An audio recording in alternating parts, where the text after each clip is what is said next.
হরে কৃষ্ণ।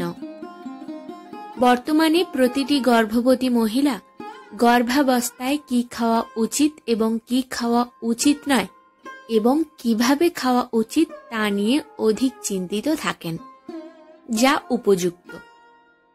আমাদের শাস্ত্রে খাওয়ার কিছু গুরুত্বপূর্ণ নিয়ম বলা হয়েছে, অর্থাৎ কোন সময় এবং কিভাবে খাবার খেতে হবে যাতে আপনার শরীর সঠিক পুষ্টি পায় এবং আপনার মন ও আত্মাও পুষ্ট হয়।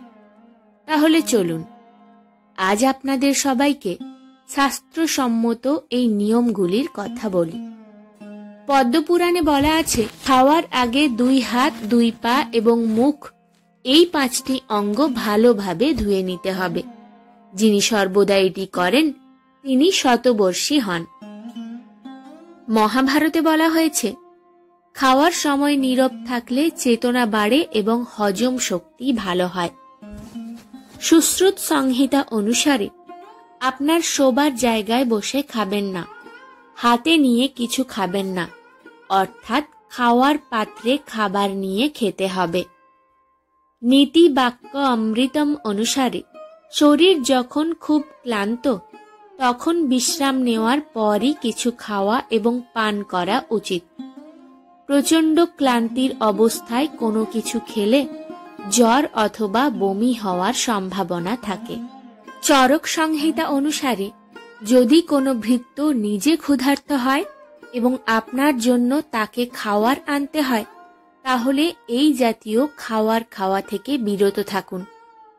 যার আপনার প্রতি ভালোবাসা এবং স্নেহ নেই তার খাবার কখনোই খাওয়া উচিত নয়।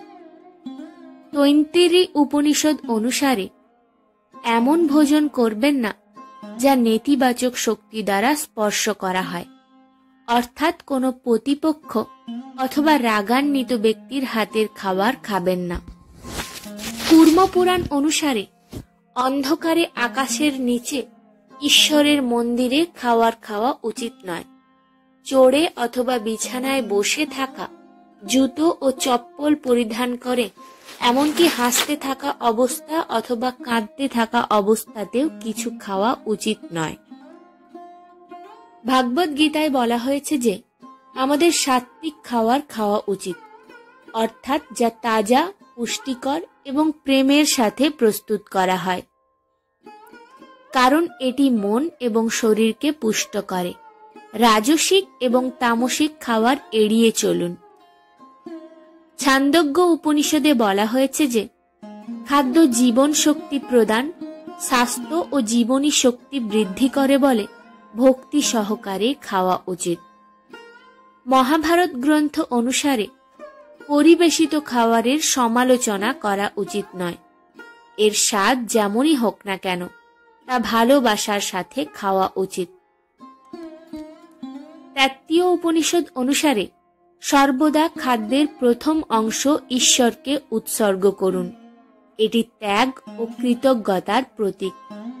গীতায় বলা হয়েছে যে কৃতজ্ঞতার সাথে খাবার এবং ভগবানকে নিবেদন করা খাবার শরীর ও মনকে শুদ্ধ করে, যেখানে স্বার্থপরভাবে খাওয়ার পাপের দিকে নিয়ে যায়।